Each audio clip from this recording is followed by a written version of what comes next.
Bapak Mama yang diberkati Tuhan, Salam. Tadi ada yang rasa gempa kok? Rasa, ya. Kalau yang sudah kehilangan rasa, dia tidak rasa itu gempa tadi itu. Kita berharap dalam sepanjang kebaktian ini kita baik-baik saja. Amin kok? Amin. Mari kita sampaikan salam damai sejahtera untuk orang-orang yang ada di samping kiri kanan kita.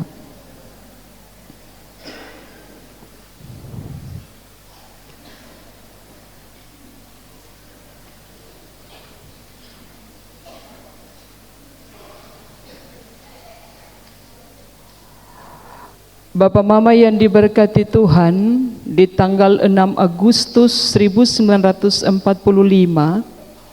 dan juga 9 Agustus 1945, dunia ini dikejutkan ketika Amerika Serikat mengirimkan 2 bom nuklir ke arah Hiroshima dan Nagasaki. Itu perang dunia yang tercatat dan masih diingat.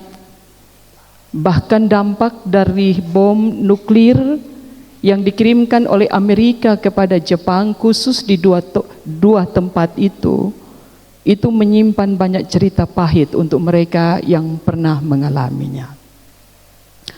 Seorang fotografer militer, Joe O'Donnell, dia sengaja dikirimkan oleh pemerintah Amerika Serikat untuk mendokumentasikan semua peristiwa pasca dikirimkannya 2 bom nuklir itu ke Hiroshima dan Nagasaki. Bapak Mama bisa lihat wajah dari seorang fotografer sekaligus seorang jurnalis militer yang memang dengan sengaja dikirimkan oleh pemerintah Amerika Serikat.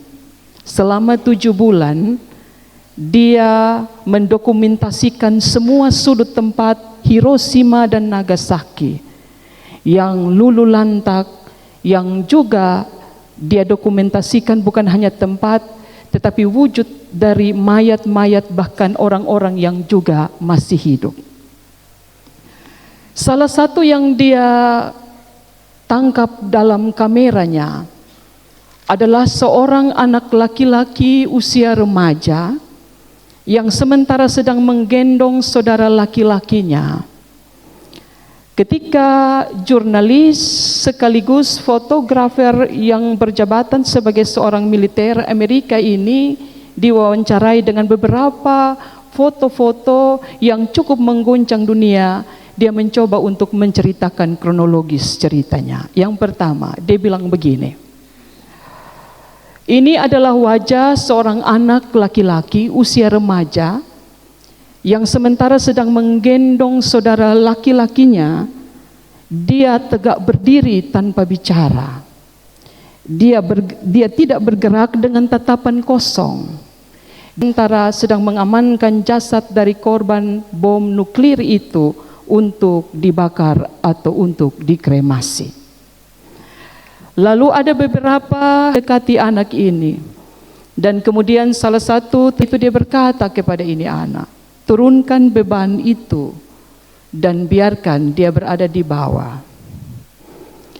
Tetapi kemudian anak ini dia berkata, dia tidak berat, dia itu saudaraku. Ternyata anak yang dia pikul bukan hanya sekedar dia punya saudara laki-laki, tapi posisi dari anak atau dari saudara laki-lakinya itu telah meninggal dunia. Bapak Mama, saudara-saudara, foto ini kemudian menjadi simbol persatuan di Jepang. Foto ini mendapatkan banyak empati dari dunia, sehingga satu kelompok musik The Hollies menginspirasi peristiwa ini dengan menuliskan sebuah lagu yang berjudul He Ain't Heavy, He's My Brother. Dia tidak berat, dia bukan beban, dia itu saudaraku. Bapak Mama, saudara-saudara, gambar ini memberikan banyak pesan dengan orang yang melihatnya. Yang pertama, tidak semua yang nampak dalam diri seorang manusia itu harus dilihat sebagai sebuah beban. Yang kedua, gambar ini mau memberikan pesan kepada kita. Orang yang tidak pernah mengeluh belum tentu orang yang tidak memiliki beban. Yang ketiga, tidak semua beban itu bisa membebani, sehingga beban-beban itu akhirnya dengan tidak rasa sukacita orang bisa menjalani hidup ini. Kalau kita perhatikan kisah-kisah perjalanan Yesus, saudara-saudara, apa yang dituliskan oleh Matius ini memberikan banyak pesan kepada kita. Salah satunya, Yesus sementara sedang berada pada sebuah posisi yang tidak mudah. Hampir di sebagian cerita perjalanan 3 tahun, awal perjalanan Yesus itu sudah tidak mudah. Bahkan kalau kita baca Matius, Markus, Lukas bercerita, di dalam kandungan saja Yesus sudah mendapatkan ancaman. Artinya semua yang tidak mudah itu dirasakan Yesus bukan ketika dia berusia 30 tahun. Tapi ketika dia ada dalam kandungan depo mama, Maria, bapaknya Yusuf, ancaman-ancaman itu secara psikis sudah dirasakan oleh Yesus. Kita perhatikan ayat 25. Dari mana situasi yang tidak mudah itu? Situasi yang tidak mudah itu bukan datang dari dalam diri Yesus, tapi datang dari diri orang-orang yang membenci kehadirannya, yang tidak pernah melihat kehadiran Yesus itu sebagai kehadiran yang akan mentransformasi sebuah bentuk peristiwa hidup menjadi lebih baik, mengadakan sebuah reformasi dari perjalanan kehidupan orang-orang Yahudi. Tercatat Bapak Mama, yang tidak suka Yesus itu justru kelompok orang-orang pintar, orang-orang yang digolongkan dalam kelompok orang Yahudi yang disebut sebagai orang Farisi dan juga ahli-ahli Taurat.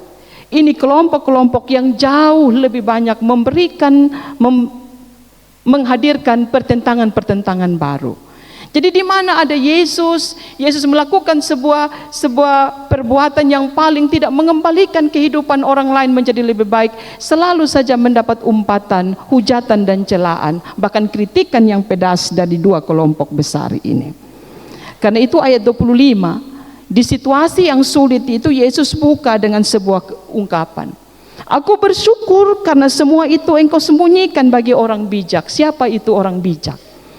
Di kalangan orang Yahudi, Papa Mama, orang pandai, orang bijak itu adalah orang yang terpelajar, orang yang paham tentang kitab suci. Dan kelompok orang-orang yang bisa menjadi orang yang terpelajar pada saat itu, situasi sosial turut menentukan. Kalau engkau berada di atas menengah ke atas, maka pendidikan dengan baik akan dilewati oleh mereka yang masuk pada kelompok dari segi status sosial ekonomi ke atas. Termasuk Papa Mama, saudara-saudara, orang-orang Yahudi, lebih khusus ahli-ahli Taurat dan juga orang-orang Farisi. Kelompok yang menengah ke bawah itu siapa? Kelompok yang menengah ke bawah itu dengan serta-merta dengan tegas dikatakan bahwa mereka tidak punya hak untuk mendapatkan sebuah proses pendidikan. Siapa mereka yang masuk dalam kelompok menengah ke bawah? Mereka itu adalah para budak. Mereka itu adalah para pekerja di kebun-kebun anggur, orang-orang yang memiliki harta yang berlimpah dari segi status sosial. Mereka adalah para pekerja di sebuah peternakan yang besar yang dimiliki oleh orang-orang kaya pada saat itu. Karena itu, untuk pemahaman kitab suci mereka sangat tergantung dengan orang-orang bijak dan orang-orang pintar. Mereka tidak akan pernah bisa memahami. Jangankan memahami, membaca saja mereka tidak tahu. Karena memang mereka hanya seorang budak yang tidak diluaskan untuk memperoleh pendidikan yang pantas pada saat itu. Karena itu Papa Mama, saudara-saudara, orang-orang yang kecil atau menengah ke bawah yang masuk kelas disebut sebagai orang budak itu sangat tergantung dengan orang-orang Farisi dan ahli-ahli Taurat. Bayangkan, hanya untuk memahami kitab suci mereka sangat tergantung dengan orang-orang Farisi dan ahli-ahli Taurat. Kita bersyukur Bapak Mama, dalam gereja Protestan kita diberikan kewenangan untuk membaca kitab suci tapi juga menafsirkan. Tapi kita juga diarahkan untuk jangan salah memberikan penafsiran. Karena itu kenapa perlu ada pendalaman Alkitab bagi para penatua, diaken dan juga pengajar. Karena kita diberikan kesempatan untuk membangun teologi kita berdasarkan apa yang kita pahami tentang siapa itu Allah. Tapi para budak pada saat itu tidak diberikan kesempatan. Karena itu kalau orang Farisi dan ahli-ahli Taurat menanamkan sebuah pemahaman yang salah menafsirkan kitab suci, yang salah menafsirkan kitab-kitab Musa, maka mereka juga akan menjadi satu kelompok kaum radikal yang juga bisa menentang dari apa yang diajarkan oleh Yesus pada saat itu. Karena itu Papa Mama, Yesus datang, dia bilang dia datang bukan untuk orang bijak. Dia datang bukan untuk orang pandai. Bukan karena dia sementara sedang membangun tembok dengan orang pandai dan orang bijak atau orang pintar itu. Tapi Yesus sementara sedang melihat kelebihan, sisi positif dari mereka yang berada pada kehidupan ekonomi ke bawah yang disebut para budak atau para pekerja itu. Baik di kebun anggur, bahkan juga di peternakan-peternakan yang ada pada saat itu. Kenapa Yesus lebih berpihak kepada orang-orang kecil? Yang pertama saudara, Yesus mendapati, dia membangun sebuah refleksi bahwa orang-orang kecil itu lebih terbuka orangnya. Orang-orang kecil itu lebih terbuka untuk menerima sesuatu yang baru. Dia sekalipun pendidikannya terbatas, tetapi hatinya terbuka, pikirannya terbuka untuk mendapat sesuatu yang baru yang pada gilirannya bisa membangun dirinya. Itu pesan pertama. Yang kedua, kenapa Yesus berpihak kepada orang-orang kecil? Orang-orang kecil itu tidak punya kepentingan, saudara. Orang-orang besar itu jauh lebih banyak punya kepentingan. Karena itu, Yesus membuka bagian firman Tuhan ini dengan berkata, "Aku bersyukur kepadamu Bapa Tuhan langit dan bumi, karena semuanya itu engkau sembunyikan bagi orang bijak dan orang pandai, tapi engkau nyatakan kepada orang kecil." Ini yang Yesus lihat dalam diri mereka yang disingkirkan, yang didiskriminasikan karena status sosial. Yang kedua Papa Mama, dia tidak hanya menunjukkan keberpihakan, tapi dia memakai sebuah metafor kuk. Kuk itu dekat dengan orang-orang kecil, karena mereka para budak, para pekerja yang juga suka dibebani dengan berbagai macam bentuk kuk untuk mendapatkan hasil, dan hasilnya bukan untuk mereka, tapi hasilnya untuk si tuan, sang pemilik, di mana budak itu dimiliki dan kemudian dipekerjakan. Menurut Kamus Besar Bahasa Indonesia, yang pertama, kuk itu kayu lengkung yang dipasang di tengkuk kerbau dan juga lembu untuk membajak atau untuk pedati. Itu menurut Kamus Besar Bahasa Indonesia. Menurut Perjanjian Lama Bapak Mama, kuk itu simbol tekanan. Jadi ketika para nabi menuliskan kitab kisah bagaimana perjalanan orang Israel bersama dengan Tuhan, kata kuk itu sudah dipakai.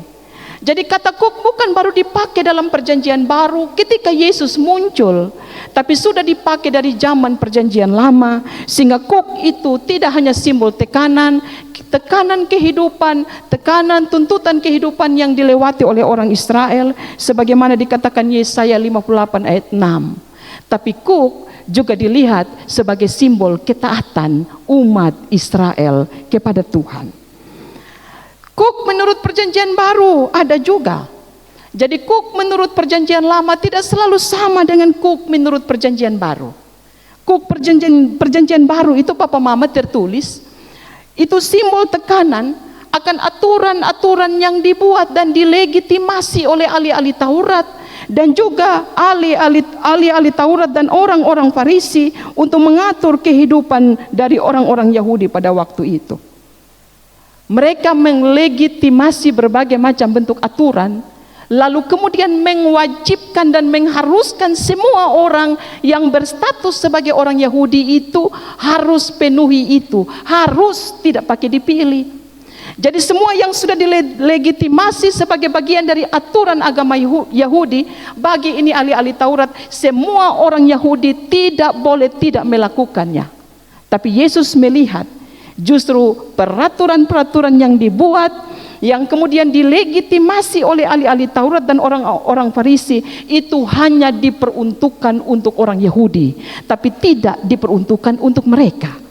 Jadi dalam bahasa sederhana, ini ahli-ahli Taurat dong menafsirkan hukum-hukum Musa, semua dilegitimasi secara baik, tapi mereka sendiri tidak melakukannya.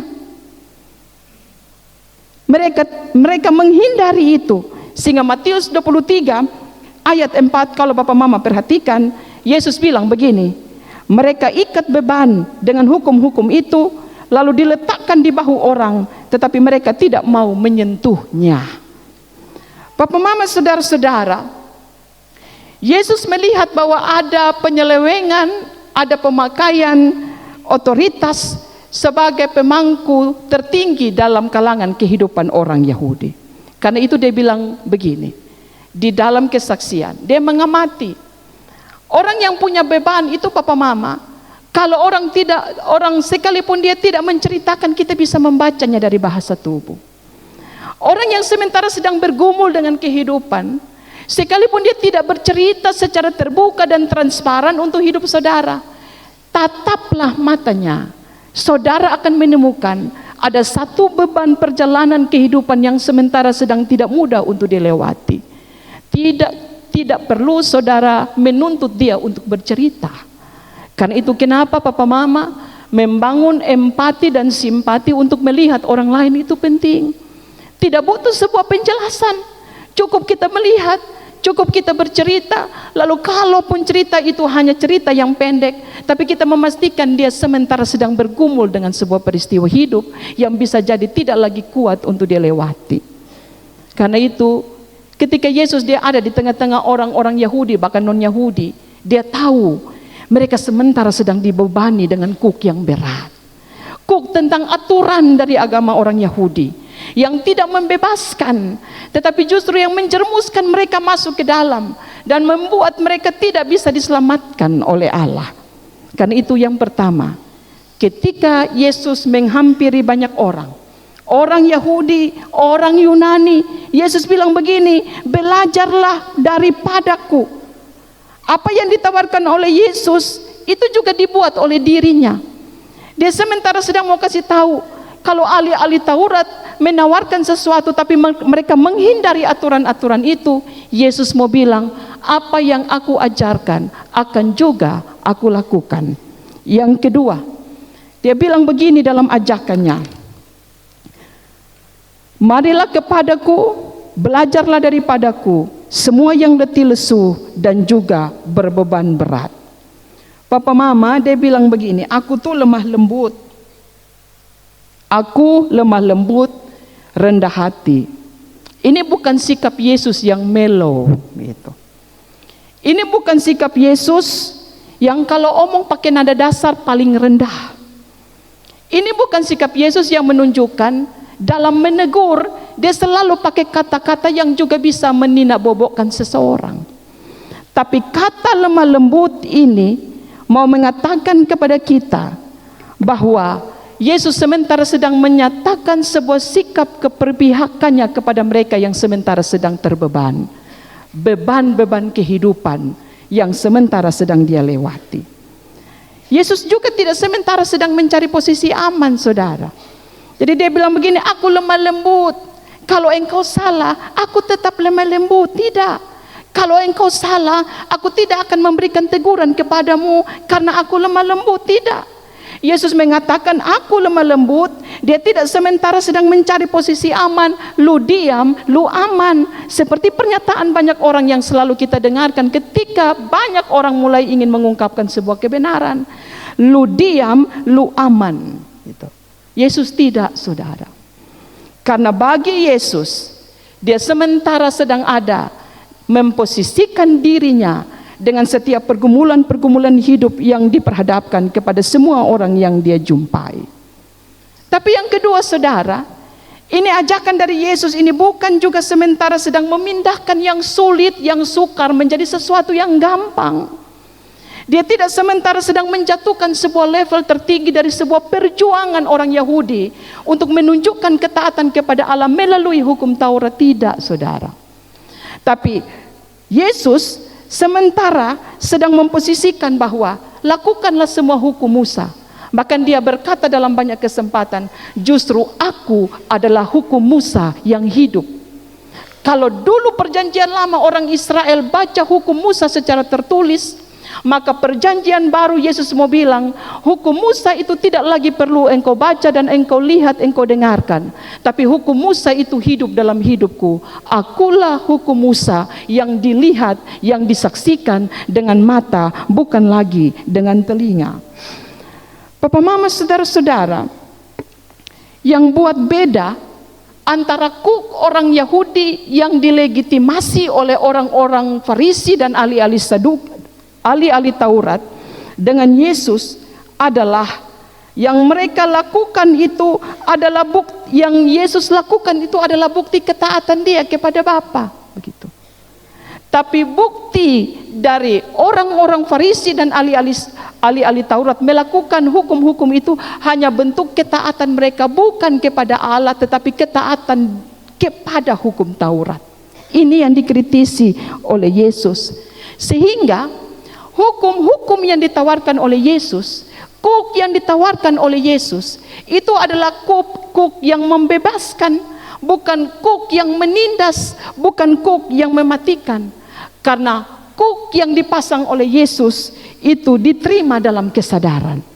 Tapi hukum atau kuk yang dipasang dan dilegitimasi oleh ahli-ahli Taurat dan juga orang-orang Farisi itu dibuat di dalam ancaman.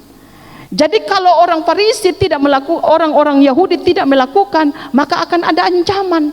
Tapi bagi Yesus, dia kasih ini kuk sehingga orang mencermati, orang memaknai itu kuk, lalu kemudian dia melakukannya bukan karena sebuah ancaman, tapi dia melakukannya karena dibangun dari sebuah kesadaran bahwa menjalani hidup dalam ketaatan itu sebuah pilihan penting yang harus dipilih oleh mereka yang dinamakan oleh manusia.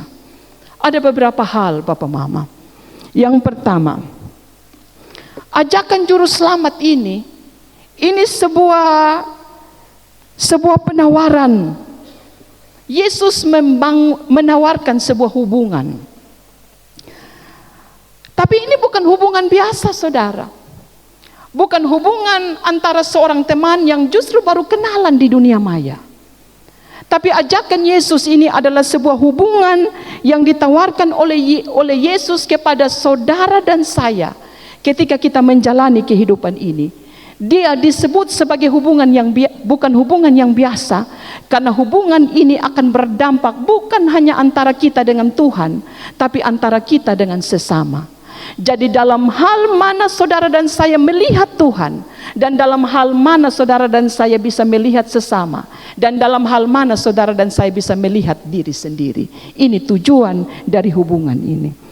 Karena itu hubungan ini disebut sebagai sebuah hubungan yang bukan biasa, karena datangnya bukan dari manusia, saudara, tapi datangnya dari Allah. Seperti sebuah ajakan untuk kita semua yang menjadi anggota SIDI, sebuah ajakan dan undangan dari Tuhan. Mari masuklah, makanlah, minumlah, karena segala sesuatu telah tersedia bagi saudara dan saya.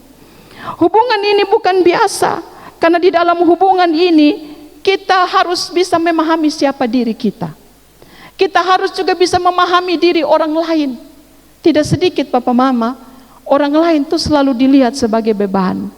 Bahkan terkadang juga orang tua juga bisa dilihat oleh beban oleh depung anak-anak yang sudah berkeluarga. Seorang opa-oma yang baru-baru viral, dia mencengangkan banyak dunia.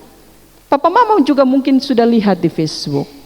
2 orang lansia, istrinya kena stroke, dan dia hanya bermodalkan suaminya yang masih kuat sekalipun sudah lansia yang mengurusnya.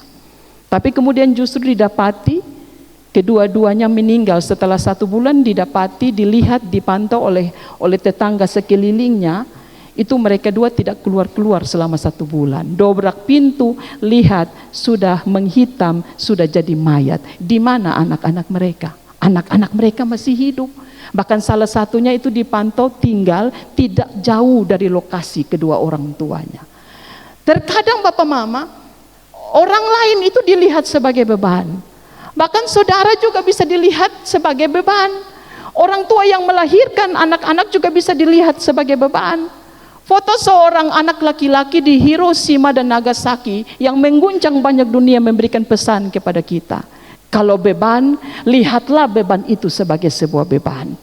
Kalau bukan sebuah beban, maka jalani itu dengan sukacita. Seperti seorang anak laki-laki yang dia merasa bahwa ketika dia pikul, yang di belakang dia itu bukan beban, tapi dia namai itu sebagai seorang saudara. Yang sekalipun dia sadar, saudara laki-lakinya itu tidak lagi hidup. Hubungan yang ditawarkan oleh Allah adalah hubungan yang memerdekakan, yang menolong saudara dan saya untuk mampu melihat orang lain, begitu. Mampu melihat orang tua pada posisi sebagai orang tua, mampu melihat anak-anak sebagai posisi sebagai seorang anak-anak yang memang memiliki harga yang tinggi. Karena itu saudara dan saya dipanggil, dan sebuah penawaran untuk merajut hubungan itu justru datang dari Allah yang berimbas kepada orang lain.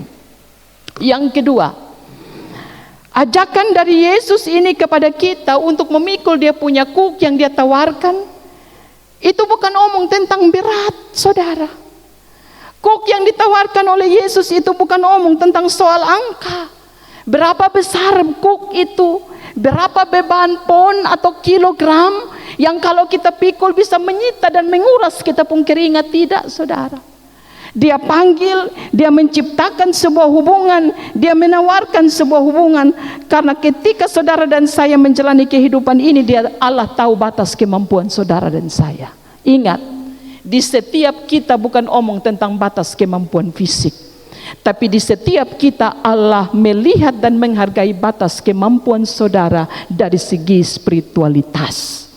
Karena itu kenapa saudara tidak boleh hanya gagah secara fisik, tapi saudara juga harus gagah secara spiritualitas. Kematangan emosional saudara juga harus bermain di situ. Lalu kita bisa bertanya, apa itu Mama Pendeta spiritualitas? Spiritualitas itu bagaimana kematangan saudara dan saya merajut hubungan kita dengan Tuhan. Yang kemudian spiritualitas itu juga akan membantu saudara dan saya untuk memaknai setiap beban. Bahkan dalam rangka kita juga melihat tidak hanya diri sendiri, tapi juga melihat orang lain. Karena itu kuk ini bukan omong tentang beban, tapi kuk ini omong tentang sebuah kekuatan yang justru Tuhan tambahkan. Kita mungkin datang perjamuan kudus kita merasa begini, beban juga karena besok bangun pagi, dingin lagi. Untuk perjamuan, untuk persiapan perjamuan, jam kantor tidak bisa dapat izin. Terkadang kita melihat semua rutinitas gerejawi yang ditawarkan dalam rangka menyiapkan saudara dan saya dilihat sebagai sebuah beban. Tapi saya mau bilang begini saudara, yang ditawarkan oleh Yesus kepada kita yang adalah kuk itu akan menolong saudara dan saya mampu melihat hidup ini dalam kacamata Allah. Semua yang kita jalani tiap-tiap waktu dengan persoalan-persoalan kita, mungkin ikut perjamuan habis, kita pun persoalan tidak akan berubah, saudara. Saudara keluar dari ini gereja, pergi sampai di rumah, saudara akan berhadapan dengan masalah yang sama yang mungkin saudara tinggalkan 1 jam lalu. Dia tidak berubah, saudara. Tapi yang membuat saudara akan berubah adalah bukan masalah itu yang diubah dan diringankan oleh Tuhan dalam maksud kuk ini. Kuk ini yang dipasang dan ditawarkan oleh Tuhan. Dia bilang pikul itu kuk. Bukan dia bilang kemudian ini masalah pikul, tidak. Tapi dia akan menghadirkan dia akan menghadirkan kekuatan-kekuatan baru dalam kita pun hidup. Masalah tidak berubah, tapi bisa jadi kekuatan kita bertambah untuk memikul masalah itu. Amin. Masalah rumah tangga saudara pulang, ini bisa jadi ada masalah baru dengan suami dan istri. Tapi Tuhan akan menambahkan kekuatan kepada saudara. Karena itu dia bilang, datang, beta ini lemah lembut. Karena beta tidak menghadirkan masalah, tapi beta membuat dua lututmu menjadi kuat untuk menempuh masalah dan melewati masalah. Begitu. Tidak sedikit bapak mama, bapak-bapak di bawah mata yang suka balingkar itu. Tidak sedikit orang bilang begini, minum itu mengatasi masalah. Siapa bilang? Saudara mabuk di sebuah tempat pesta, itu juga kehadiran saudara menghadirkan masalah. Betul kok tidak? Betul? Keras dulu saudara. Nah ini mulai hilang. Bapak-bapak, di mana ada pesta, mau syukuran apa saja, syukuran pesta apa saja, mau pernikahan, mau peminangan, sampai dengan syukuran sakramen baptisan kudus, orang juga bisa berlingkar di situ. Tidak sedikit orang bilang begini, mama kami minum karena kami punya masalah. Iya, karena bapak tuh memang muka masalah. Bapak pemuka soalnya omong dan beta, tapi beta sulihat bapak pemuka tuh muka masalah. Gitu. Saya mau bilang begini untuk bapak-bapak yang suka berlingkar, anak-anak muda yang suka berlingkar. Semua mereka yang bergumul, belum dapat pekerjaan, belum dapat jodoh, pergumulan rumah tangga, lalu mereka bilang begini, berlingkar itu akan menghadirkan jalan keluar. Siapa bilang? Papa. Buka mata. Saudara habis minum mabok, masalah tidak pernah selesai. Bahkan ketika saudara minum, saudara buka mata, masalah tambah. Baku pukul di situ sampai polsek, sampai pengadilan. Betul? Betul, saudara. Karena itu masalah tidak boleh dihindari. Jangan minta Tuhan singkirkan ini masalah. Kalaupun dia mau menyingkirkan, haleluya saya mau bilang. Tapi masalah bagi orang percaya itu hadapi saudara. Jangan buat saudara kemudian lupa, seakan-akan lupa bahwa saudara sementara sedang bermasalah. Semua subatuk habis. Yang ketiga, perjamuan kudus itu mau bilang kepada kita, itu tanda kita merawat hubungan kita dengan Tuhan. Kalau Tuhan sudah bilang gini, marilah kepadaku semua yang letih lesu, ini bukan bicara tentang sebuah beban fisik yang menindih bapak mama, tapi ini berbicara tentang sebuah hubungan yang kemudian dalam hubungan itu kita harus akui, kalau tidak kita rawat, kita jadi manusia yang liar di hadapan Tuhan. Karena itu perjamuan kudus panggil saudara hanya 4 kali dalam 1 tahun. 4 kali papa, mama dong, yang cantik-cantik. 4 kali. Orang Katolik setiap minggu, bahkan setiap momen kalau perlu sakramen itu dilayankan. Gereja Mesir Injili Timur hanya 4 kali. Tapi terkadang kita mengabaikan yang 4 kali ini. Saudara dan saya bisa merawat hubungan, tidak bisa di luar gereja ini. Tidak bisa di luar persekutuan kita dengan Tuhan, tidak. Saudara bisa merawat hubungan ini. Salah satu media Tuhan pakai adalah duduk, makan, sehidangan dengan Tuhan. Makan roti dan anggur. Simbol, tanda kehadiran Kristus. Karena itu berbahagialah saudara. Yang sekalipun kuk yang Tuhan tawarkan kita terima, kita lihat, kita jalani dengan sukacita. Lalu kemudian kita bilang kepada Tuhan, terima kasih. Karena Tuhan menolong saya merawat hubungan ini. Suami dan istri penghubungan cinta, entah sampai 50 tahun sekalipun kalau tidak dirawat, mereka akan menjadi orang asing sekalipun hidup dalam satu atap. Hubungan dengan Tuhan kalau tidak dirawat dengan serius, akan menjadi sebuah hubungan yang sebenarnya hanya berdiri di balik sebuah rutinitas. Gereja kita tidak pernah alpa, perjamuan kudus kita tidak pernah alpa. Banyak hal kita beri untuk gereja, tapi kita pun kehidupan tidak jadi berkat untuk orang lain. Ajakan juru selamat mau ajak saudara dan saya, siap hati saudara, terima ajakan. Karena sesungguhnya hidup ini yang kita jalani bukan hanya bercerita tentang masalah. Masalah boleh saya mau bilang, masalah banyak. Kami pendeta juga banyak masalah. Terkadang kami harus senyum di balik sebuah masalah. Tapi Bapak Mama tidak pernah tahu masalah-masalah yang dihadapi para penatua, para pengajar dan para diaken.